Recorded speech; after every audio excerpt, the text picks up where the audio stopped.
On today's show, Houston Rockets Media Day reaction and key takeaways. The veterans already having an impact on this young Houston Rockets core, plus a jersey leak of the new City Edition uniforms and training camp expectations. It's all coming up right here at Locked On Rockets.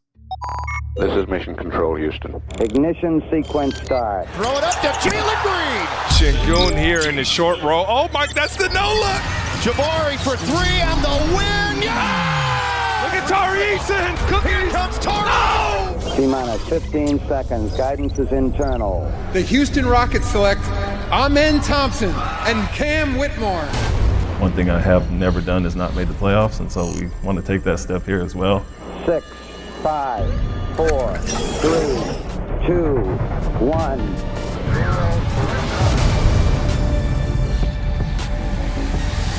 What's up, and welcome to another edition of Locked On Rockets, your daily podcast home for everything Houston Rockets basketball. As always, I'm your host, Jackson Gatlin, native Houstonian and credentialed media member. I'm also the host of Locked On NBA Mondays. Be sure to follow along on Twitter at JT Gatlin, and the show, of course, at Locked On Rockets. Free and available wherever you listen to your podcasts, including YouTube. Just search Locked On Rockets. Be sure to like, comment, and subscribe. And as always, thank you so much for making Locked On Rockets part of your day every single day, whether it's on the way to work, on your lunch break, in the gym. Thank you for making LOR part of your day every single day. We had an eventful Houston Rockets Media Day. This has been kind of the first season in a long time with this air of cautious optimism and hope and really a lot of excitement kind of going into Media Day. And Media Day is always a ton of fun because it's got like first day of school vibes where everybody's, excited, and it's a great environment to be able to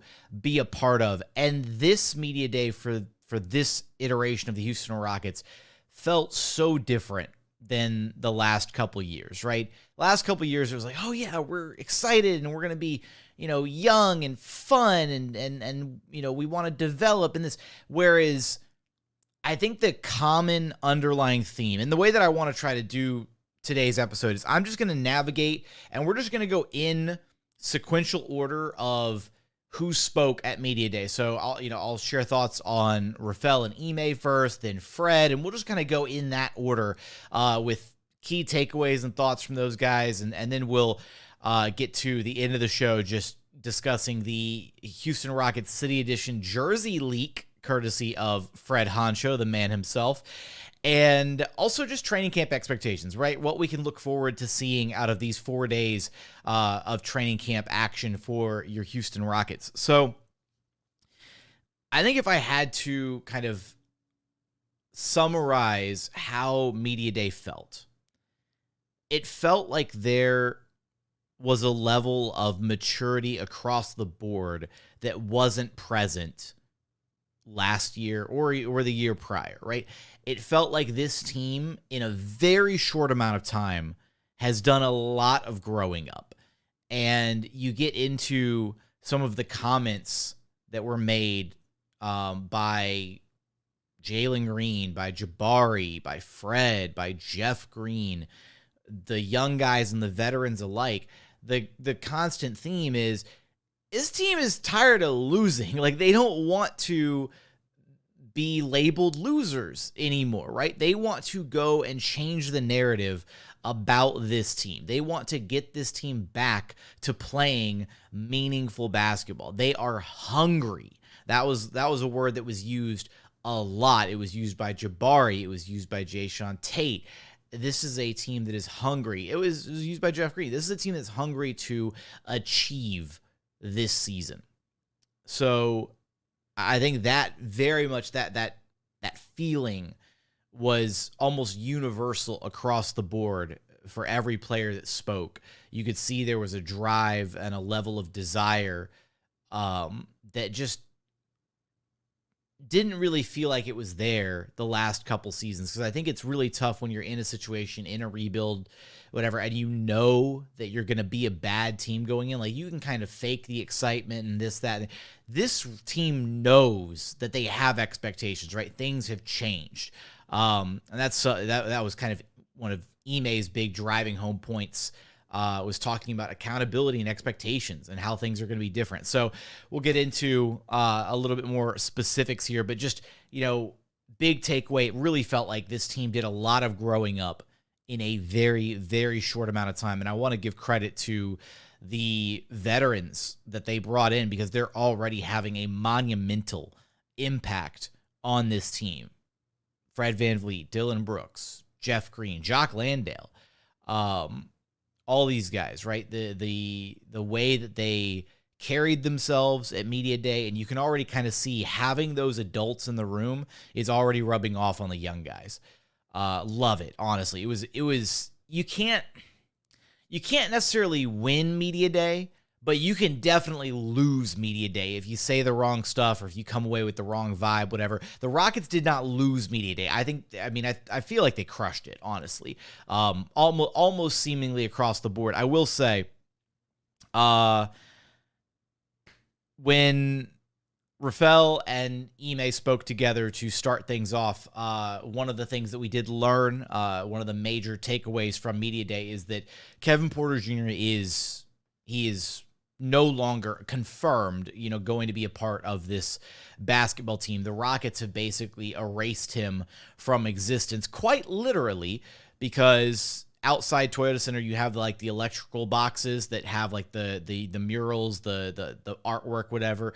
The one that had Kevin Porter Jr. on the box is just painted over completely, just black. Like they just erased him. He's been erased from all their Twitter and IG posts. He is not on the official training camp roster of players, even though he's technically still on the roster. Now, Rafael did issue a statement that the NBA is still, conducting its investigation. Their hands are kind of tied, but that he did reach out to Kevin Porter Jr.'s representatives and that he informed them that he would not be a part of the Houston Rockets, that he would not be with the team this season, training camp, media day, that he was just not to be around, and then KPJ's representatives understood. So we did get formal confirmation on Kevin Porter Jr., even though we all kind of knew that was where this situation was heading, reading tea leaves and whatnot.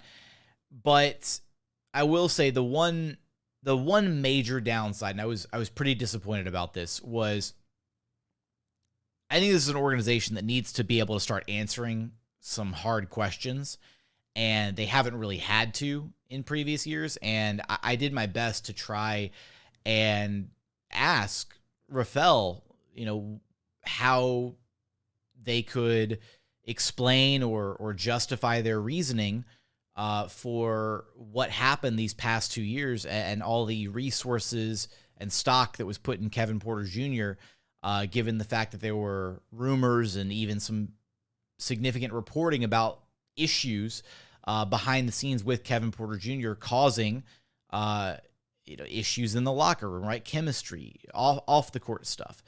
And unfortunately, we didn't really get a straight answer. Rafael's answer was along the lines of, I was not aware of any issues like this, referring to the very deeply disturbing domestic violence allegations, but he also elected to not highlight any of the known issues of Kevin Porter Jr. So I was disappointed in that answer completely, because this could have been a chance for the organization, for Rafael to answer honestly and share kind of their reasoning for why they navigated these last 2 years the way that they did. But I did my best, and that was kind of how that situation played out. For those, I will say there's kind of this weird understanding of how this situation works in press conference settings and trying to acquire information, right? And trying to learn things about what the team is doing and kind of their views organizationally. I had some people who were bothered that I didn't follow up or that I didn't press Rafael any further in that question, which all the videos are posted on the channel, on the YouTube channel. I thought about trying to put them on the RSS feed, the podcast side. It would have just been super messy trying to do it that way. So all the videos on the YouTube channel, you can go check out each individual interview. I won't be playing back any of the clips in today's show. I just want to focus on, kind of contextualizing some of what we saw and heard. But the way it works is we have to be past microphones, right? And we have to speak into the microphone so everybody can hear us. And when we're done asking our question, we hand the microphone back. And there are people on both sides kind of waiting for the microphone and staying out of the shot of the camera and leaning over. So, I asked my question, and as Rafael started to answer, I passed my microphone back. I wasn't going to jump back in and press him and be like, it's a very kind of formal process, and maybe I should have pressed him a little bit more on it, but I'm glad I was able to try and ask the question, and the answer was a bit disappointing, but it is what it is. And now this Rockets team has kind of addressed the KPJ stuff, and we're able to move into a new chapter with this team, with phase 2, and that's what it's all about. I at this point I do want to focus on what this team can do and accomplish moving forward, right? KPJ is no longer a part of this team. And now we're just going to focus on the phase 2 guys, the guys that are here for training camp.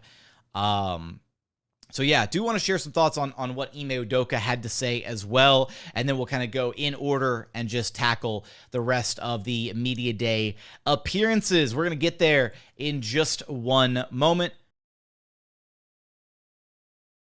First, today's episode is brought to you by Ibotta. Look, you got to check out Ibotta, right?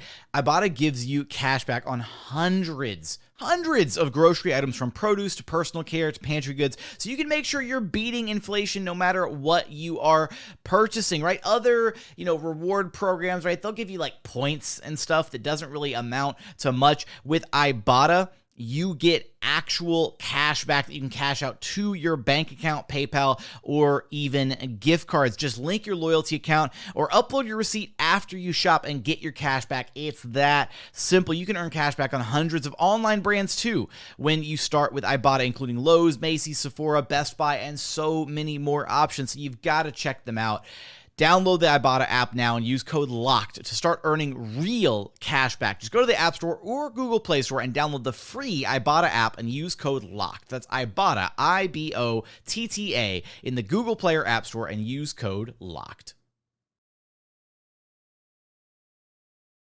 And continuing on here at Locked On Rockets, your daily podcast home for everything Houston Rockets basketball. Now, continuing to navigate the media day appearances, I think that Ime's kind of main message, right, was just that accountability and expectations are going to be drastically different than what they were these past couple years, right? So Ime saying guys being held to a different standard to play a certain way. You'll see that rapid improvement when you add certain guys to the roster. Things can change quickly. For us, it's about being ultra competitive, playing a different way, and making some noise every night. He talked about internal growth being a big factor. The guys that have been here and have gone through the rough times, we need to see growth and improvement from them. And then Stone backed up those comments, saying, he says we're in a different phase, and the expectations we have for this group are markedly different than the expectations of the past couple of years. I think we should be more organized and more competitive. All summer, the indications are we will be. And that's kind of the main, I think, message that we got from Ime, from Stone, is that accountability and expectations are going to be drastically different for this group of guys and for this organization moving forward. Now, they weren't quick to pin, a win total number or anything on this, and rightfully so, right? You don't want to say, oh yeah, we're gunning for 40 wins or whatever, but Ime did reiterate, he's like, hey, I've never missed the playoffs, right?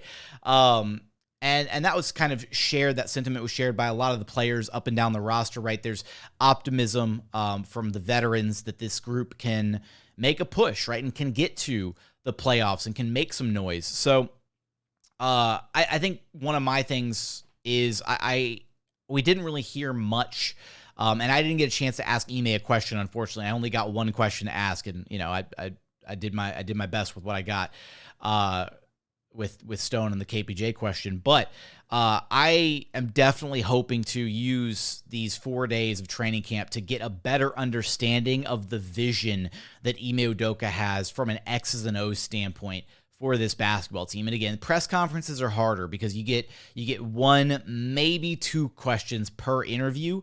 And because it was Rafael and Ime, there were a lot of everybody pretty much got one question in that round. And we didn't get a lot of basketball questions, unfortunately, from Ime, and I was a bit disappointed by that. So I'm really going to try and dig in over these next 4 days of training camp to get an idea of the expectations and vision that Ime has for this group, this Rockets roster, what he wants to try and achieve offensively, defensively, all of that. So, of course, be on the lookout for that. We'll have all the exclusive training camp footage that I'll be getting during my stay over in Lake Charles. Should be a ton of fun there. I think Fred came up next, and he knocked it out of the park. You can see immediately what he brings to the table as a leader, right? He talks about the goal is to get this franchise back to where it's supposed to be and where it has been. There's a rich tradition here. He said, it felt like the Rockets were supposed to be in the finals and win a championship just a few years ago. Ultimately, the goal is to get us back to the playoffs and competitive, building toward winning the championship. He did say Ime Udoka is the biggest reason that he's here. I'm sure that there weren't 143 million other reasons that Fred came to Houston, but legitimately, right? Ime Udoka has some pull, some sway with players, and I think there was almost like the new car smell on the Rockets after hiring Ime Udoka, where players like Fred VanVleet, Dillon Brooks kind of were looking at the organization, Jeff Green, Jock Landale, and like, you know what, that could be a good spot for the next chapter of my career. He talked about Jalen Green and early impressions of him. He said he's an explosive talent, top talent, number 2 pick for a reason, natural scorer, max competitor, plays hard. Goes on to say he's got that dog in him, and I've always admired his game from afar. And later I was able to ask Jalen about kind of the early work that he was doing with Fred, how they were working out with Mike Guevara out there right after Fred signed, who we recently had on the show as a guest. He was so informative. Shout out to Mike G for being on the show. And he was like, yeah, Fred's big bro already. Like he's taken me under his wing. And there's a lot that I think Jalen is going to be able to learn from Fred. And Fred is really going to, I think, empower Jalen Green for sure. You look up and down at the way other players have talked about Fred. Alperen Sengun said that Fred loves sharing the ball. He's a really good point guard. He's helping me a lot on offense and defense. And if you read between the lines there a little bit on Sengun's comments, it's not hard to tell that there may be some thinly veiled criticism there about his previous point guard compadre, the former head honcho. He told Sports Talk 790, he was like, I shoot straight and I cuss a lot, about kind of his leadership approach with the Houston Rockets. Honestly, I really think Fred knocked it out of the water. He answered every question with a level of just genuine understanding of knowing his role. And I was really impressed how he continued to highlight that he understands his job is to be here as a leader, and to teach the young guys. Even Tari Eason talked about the fact that, when Fred, that the vets, had the impact that they've had already. They came in and he said, Fred, instant leader, right? He took on the leadership role really well. And then he talked about Dillon Brooks a little bit later on, took on a defensive-minded approach, showing kind of the blueprints of success defensively. And then he hopes to see himself, referring to Tari here, as one of the best defenders in the league one day. And it's great to know that, these veterans are already taking these young guys kind of under their wing and teaching them. And again, that's why the entire atmosphere just felt so different, right? It really felt like, hey, there's adults in the room now. The expectations are different. The goals are different. How do we get to the point? How do we get to that point, right? And that's what these guys were brought in to do. And it's great to see that they're already kind of having that impact, that effect, right out of the gate. Tari did say, when I asked him about what he thinks will surprise people most about his game this season, is, he said, just his overall understanding of the game, right? Knowing what spots to be in, being more of an impactful player on the defensive end, which, hey, he's already an impactful player. So, the fact that he's looking to step up his game even further. But you talked about being, being more of a leader, right? Being more vocal defensively. And that's definitely something that, Dillon Brooks can teach him how to do. So I like that Tari didn't he could have taken that answer and be like, oh yeah, I'll get more in my bag and this, that, and the other thing offensively. Cause that's kind of what I was looking for, to see, what his vision was for himself and kind of expanding his game this year. But he was like, nah, I'm doubling down on what I'm good at. Right. And so Tari understands his role, knows what he brings to the table. For Jalen, I really think that Jalen Green continues to showcase how he's grown. He looks more and more comfortable day by day with the leadership element of what comes with being the number 2 overall pick, the first piece of the rebuilding puzzle for the Houston Rockets. And again, he said it verbatim, right? I'm tired of losing. He said, I've proven I can score. I've proven I can pass. It's just the winning thing. Play defense, get steals, talk, communicate, things to help the guys be better. He says, I believe I'm going to help my team more this year, do better defense for sure, is what Sengun pulled in, talking about his kind of third-year leap as well. And when you look at both of these guys, they're poised for a massive year 3 leap, right? Jalen and Sengun both are going to be, this is kind of a pivotal point in their career where we're really going to get an understanding of who these guys ultimately are. And I think that a lot can happen this season, but I think that the Rockets organizationally have done the absolute best they can to put these two guys in a position to be successful finally, right? After it's been 2 years of a lot of muck, right? And now they're finally in a position where they can compete, where they can play at a very, very high level. And hopefully we see it all kind of coalesce this year. A couple funny moments though involving the Jalen Green and Alperen Sengun interviews. First off, Alp's always he's such a goofy dude. He at one point he was talking about Jeff and he was like, we're still a really young team. Everybody except Jeff. It was so genuine but funny. And he goes on, he's like, I call him Uncle Jeff. He's like, I think he likes it. So shout out to Alp for being just, his usual goofy self, also congratulations to Alp, did the entire interview without his translator, right? Now OG, his translator, was off on the side, just like sitting kind of behind us. I was like looking around for him, like, where's OG?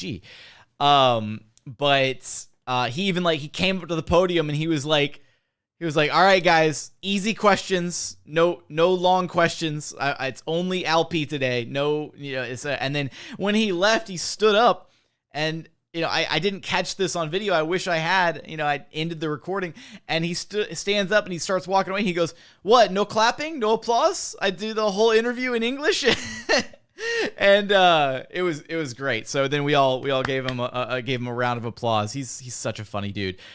And then for the Jalen interview at the start, man, there was a bit of a kind of a collision, if you will, between Jonathan Fagan of the Houston Chronicle and Kelly Iko of The Athletic, because Kelly, I think, was trying to set his recording phone on the table, and Jonathan was over near the door, so he was trying to cut back to his chair on the opposite side, and they just didn't see each other, and just completely, not bumped into each other, bowled into each other, and Jonathan kind of tumbled. He fell directly kind of into my lap, almost knocked over my tripod setup, and I was able to kind of catch him and help him back up, and nope, thankfully nobody got hurt, whatever. But then Jalen goes, Jalen's so funny, man.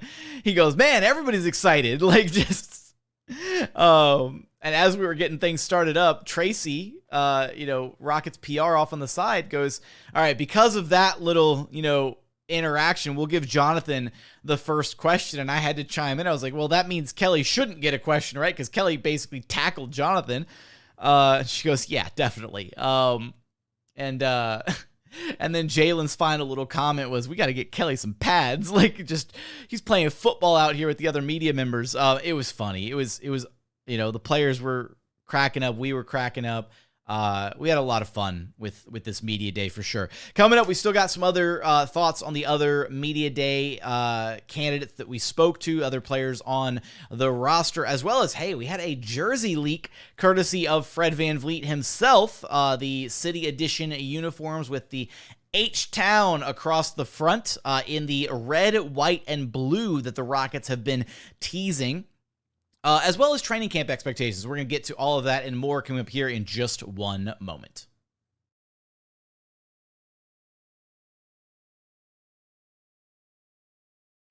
And final segment here at Locked On Rockets, your daily podcast home for everything Houston Rockets basketball. Now, I was going to try and go in sequential order, and I kind of started bouncing around a little bit because at the end of the day, these guys, they wound up, Fred's talking about the young core and Jalen, and I'm trying to have everything lined up on my P's and Q's, and I'm bouncing around a little bit here.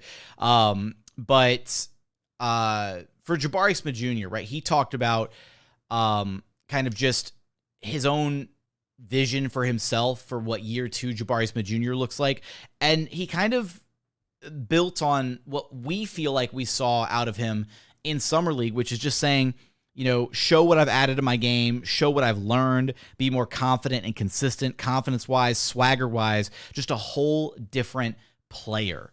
And that's exactly what we want to see out of Jabari, right? The confidence was just oozing in Summer League. He looked like a completely different player, and I'm hopeful that he can kind of continue to carry that mentality forward into training camp, into this season, because the sky really is the limit for him. With that confidence, and he's a guy who's not afraid to be a leader, right? I think that he's a guy whose voice carries some weight, despite being one of the younger guys on the roster. You can see it in the way that he carries himself. He is kind of one of those natural-born leaders, and I'm expecting and hoping that the veterans kind of help empower him and teach him, right, how to be a leader, right, how to kind of bring the other guys along, that kind of thing. This season. So expecting big things out of Jabari Smith Jr. Jock Landale was hilarious during his interview when asked about how his ankle was doing. He was like, I'm jumping higher than I ever was, mate. And shout out, we need a mate counter for Jock Landale. Every time he does an interview, we need to tally up the number of times that he says mate. That's going to be my running thing this season. If somebody wants to make a graphic or something for it, I'll even use it on the show, on the YouTube side, I promise. I don't know if I have the facilities to be able to do it myself, but if you want to take a crack at it, if you're an amateur graphic designer or a professional one, and you want to make a mate counter for Jock Landale, then we could have some fun with it here on the show this season. But he said all the right things, right? Jock Landale was, he embraced and understood his role, right? What he brings to the table, a level of toughness, playing hard every single possession, just try to apply as much pressure all around every game. He says, my role is going to be playing between the taps and doing the dirty work, right? He understands that there's he said, there's never going to be a lack of effort. He's going to get guys open. He's going to be doing dirty work, like I already said, not forcing anything. I did get the chance to kind of ask him what kind of role he envisions for himself on this team offensively, because I was curious. We've seen him, getting some shots up from three-point land via some of the Rockets' social media, and he said that honestly, last year he didn't shoot the ball well, but that since coming back from his injury and these last few days of live play, the shooting has translated, and so maybe the Rockets have kind of a set of stretch fives this season, right? Alperen Sengun even highlighted, that he wants to shoot the ball, right? And that he just needs the confidence to shoot the basketball. And again, that's the confidence that the previous coaching staff at times kind of robbed him of by not encouraging him to shoot the basketball. So it's very, clear to me that we could have a season where, with Ben Sullivan on the Rockets assistant coaching staff and kind of working with these players and building up their shooting profiles, that some of the guys that we've had shooting concerns with in the past with Sengun, with Jock Landale, not necessarily Rockets concerns, but just concerns in general with distance shooting. Jae'Sean Tate, Amin Thompson. These guys could very well benefit greatly from Ben Sullivan, and we might see all of those guys take steps forward as shooters, this season. So really excited about that. Elsewhere, I want to make sure I'm trying not to skip anybody else. Oh, I thought Jeff Green stole the day. I think Jeff Green was the best media day interview, hands down. Like others came close. Fred was pretty awesome. But Jeff really, you could see exactly the type of veteran leadership and wisdom that he's going to provide to these young guys. He specifically said there's been talk about how there's this notion of the NBA wanting to go younger and really kind of take out the vets. And he goes on to say, I think it's great when you have guys who are experienced, who have been through the ringer. To have them in the locker room is great. The experience itself, teaching the young guys what it takes to be a true professional, that everyday grind. At some point, a coach's voice can only go so far, and that is when vets come into play. He highlighted himself, DeAndre Jordan, Ish Smith, and how their voices carried in the Denver Nuggets locker room last season. And then he thinks that, that was a part of them being able to win a championship in Denver last year. He highlighted the fact that there are guys who are tired of losing here. They're tired of how things have been, and they want to change headlines about who they are and what they are. They want to win games. So I see the hunger of wanting to be better. They're hungry to win and win now. I think that might be the quote of the day from Media Day, honestly. Jeff really knocked it out of the park. And that goes back to kind of my bold prediction for Jeff Green, right? I really do think he is going to be the most valuable veteran piece that this team added. I loved the pivot from Brook Lopez. It sucks missing out on a one-man, defense unto himself for the Rockets, but I think Jeff Green is going to be a sneaky good acquisition for this Rockets team. Both for the on-the-court component when he does play, but then also just the leadership that he provides as well. Jeff Green really, really did a great job at Media Day, even highlighting that Sengun's already asked him the questions about Jokic, right? Sengun wants to be, but he goes on to say, he went on to say how Sengun, probably doesn't want to be Nikola Jokic 2.0. He wants to be his own player, right? He wants to be Alperen Sengun, right? Things are going to be different. They're not the same player, even though there's similarities. He goes on to say he's intrigued. He sees the comparisons, but he's trying to better himself. He's not trying to be Nikola Jokic. He's a hard worker. He probably wants to be better. He has what it takes. Some great stuff out of Jeff Green. Boban, always, a brightness every time he walks in the room. Ton of fun. He was so excited to be back. Talked about the character of so many of the players on this roster, saying that they are, good kids and with good hearts, right? Talking about players like Alp, like Jalen. He's just incredibly excited to be back. So the vibes were immaculate with Boban. Jae'Sean Tate, I mentioned it early on, but he talked about the hunger that this team has and kind of the goals that they've set for themselves, what they think they can be defensively, how they're going to be a matchup nightmare for other teams, right? On the defensive side of the court with him, with Jabari, with Tari, with Fred, with Dillon, with so many players that can contribute defensively, that this team can really take on a new defensive identity. And that he chose the one word hunger to describe this team, this version of this Rockets team this season, compared to last year where he chose the word electric. So loved that from him. The rookies, Cam and Amin, not a lot out of the rookies, unfortunately. I will say, I do think the Rockets Media Day went incredibly well. They were just kind of soaking it all in, right? They were enjoying the Media Day circuit. They've gone through so many different things. Again, it's a lot to take in, right? Rockets Media Day, these players are going through 22 different stations at Toyota Center for marketing and social media purposes. They're getting carded this, that, and the other way. There's change in jerseys. They're doing promos. It's a lot to go through. But Amin kind of reiterated some of his goals for his rookie season from his introductory press conference. He said to win Rookie of the Year, to be on an all-defensive team, and to make the playoffs.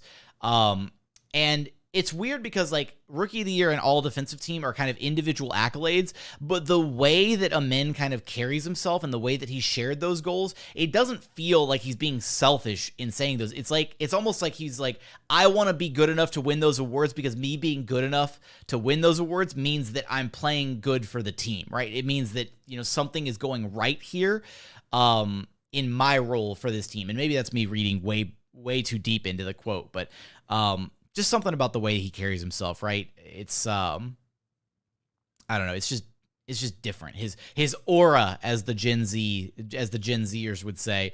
He talked about Alperen Sengun's passing, and that's kind of really stood out to him early on.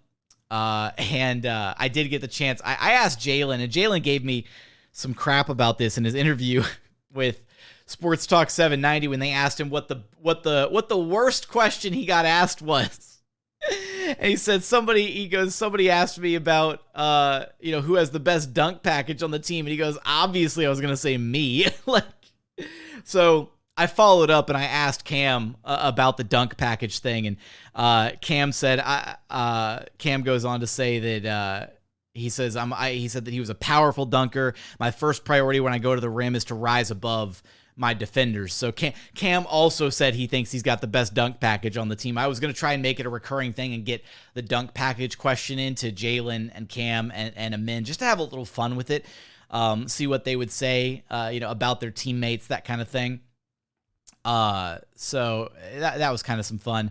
Cam talked about being grateful to be drafted by the Rockets, and that his mindset stays the same as it was from his introductory press conference, right? He's going to do everything that this team asks of him. And I can't believe I glossed over this one. This was kind of a big one.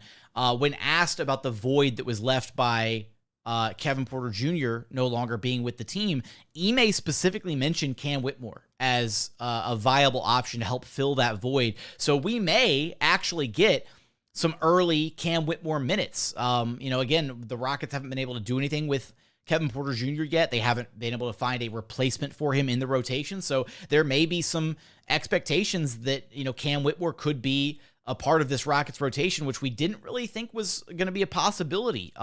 So we'll see how that whole situation kind of progresses. And then Dillon Brooks. I thought Dillon was fantastic during his media day interview as well. If I had to rank them, I think I'd go Jeff completely crushed it. Fred right behind Jeff, and then Dillon, right? And you just see there's a level of these vets, right? They've been there, they've done that, they understand the right things to say. Really all the vets, right? Jock Landale crushed it too. Honestly, I really was impressed with everybody's media day interview, but Dillon talked about, just his unique approach to the game, how he loves to compete at all costs. He does everything to get into a player's head, make them tired. He's, he said he's been pretty good at that throughout his career. He says he wants his intensity to be contagious throughout the whole team and throughout the whole organization. And he's ready to go on this ride, this journey with the Rockets. He wants Houston to be a team that when you play against them, it's going to be a physical battle. It's going to be a challenge. When you come to play Houston, it's going to be a battle. It's not going to be a walk in the park anymore. Kind of some shots at the past versions of this Houston Rockets team. He talked about his exit from the Memphis Grizzlies and that he's got a huge chip on his shoulder because of that. And there's already a little bit of back and forth going on. He said that he's got Memphis circled on his calendar. They play him 4 times and he's really excited about that. And Desmond Bane over with the Memphis Grizzlies kind of had a little retort back saying that that Memphis also has the Rockets game circled on their calendar. They can't wait to go up against Dillon Brooks. So it should be those matchups should be a lot of fun. And shout out to Big Sarge, who asked Dillon Brooks about kind of, if he gets misrepresented by the media. And Brooks said, you guys love to do the clickbait stuff, which is cool for the fans, but sometimes you can misconstrue a person. And I do get that feel, right, from Dillon Brooks. He talked about, he loves giving back to the community and he loves helping out, the kids in the community. He was just doing an event the other day for the Boys and Girls Clubs. Dillon just strikes me as a guy, he's got this persona, right, about him when he's on the basketball floor, but when he's off the court, right, he's very measured, very methodical in his speech, in how he approaches things, and he came across as incredibly genuine, just like Fred did. Really, two, I think, great pieces that the Rockets added to this team. He mentioned very specifically wanting to have better shot selection and being more unselfish offensively this season with the Rockets. And those are things that was music to my ears and many Rockets fans' ears, right? Just thinking about what he brings to the table this year. And he went on to say, just being the second voice, you always need a second voice after the first voice commands. He said, I'm going to do it. I'm going to guard the best player, dive on loose balls, getting physical with other guys. That's kind of his role, and it seems like he's fully kind of embracing it. So a lot of great stuff to pick apart from Rockets Media Day, way more than I can include or get to in this one episode. So again, go check out all the individual Media Day interviews. Really great stuff across the board from all the players. Couple final things here before we wrap this one up. There was a leak of the Houston Rockets jerseys, and for all of our YouTube viewers, we'll have a shot of it up here on the screen right now. It's the red, white, and blue that the Rockets have been teasing on their social media, and I think the plan was originally to unveil these to the public at open practice this upcoming Sunday. The 8th, I believe. Yeah, Sunday the 8th of October is when they're doing open practice at Toyota Center for all the fans to come and see the team goof around and have a good time and just interact with the fans. Open practice is always a ton of fun. You should absolutely come check it out if you've never been. It's just a brief little scrimmage. You get the guys out there. They just, they mess around. It's kind of all-star game level shenanigans out there. Last year, Boban emceed the whole thing while playing, which was a ton of fun. But we saw Fred kind of modeling this new jersey, and he posted it to his Instagram story, and then he deleted it. So he wasn't supposed to do that. So a little oopsie-daisy from Fred Honcho himself. But what are your thoughts on the leaked jerseys? Let me know in the YouTube comments. I kind of like them. I don't know how I'm feeling about the blue, the throwback Oilers jerseys from a couple years ago. I think they grew on me, but they didn't quite sit right with me, right? Blue and Rockets just doesn't feel like they mix. Kind of like the green threw me off last year with the San Diego jerseys, even though it was a nice, kind of tribute to the origins of the team, the San Diego Rockets, all that good stuff.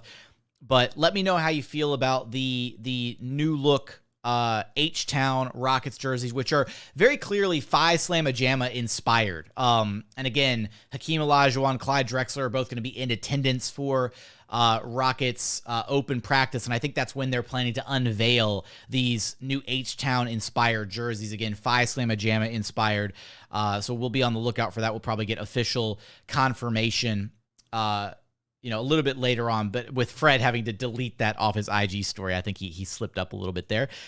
Last thing here, expectations for training camp, very, very quickly. We do know Ime Udoka already told Sports Talk 790 that they're not doing two-a-days at training camp. They're just going to do one long practice each day.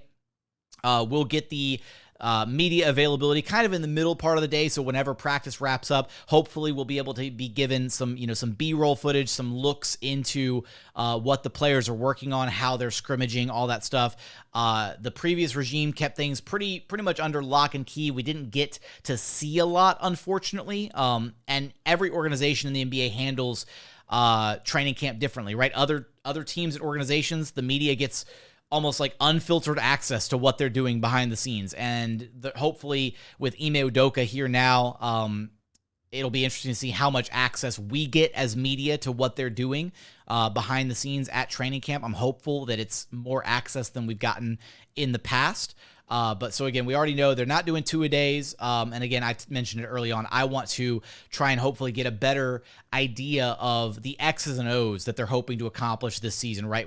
What the vision is, what the identity that Ime wants this team to have, both offensively and defensively. So I'm going to make it my number one priority to get us more information in that regard. But that's going to do it for today's show. As always, thank you so much for checking out the show. If you haven't done so yet, please consider subscribing if you listen to your podcasts or on YouTube. Just search Locked On Rockets. Be sure to like, comment, and subscribe. But as always, thank you so much for watching. Thank you so much for listening. Be on the lookout for all of our training camp footage, all the exclusive stuff coming out over these next few days. And as always, we look forward to having you back right here at Locked On Rockets, your daily podcast home for everything Houston Rockets basketball.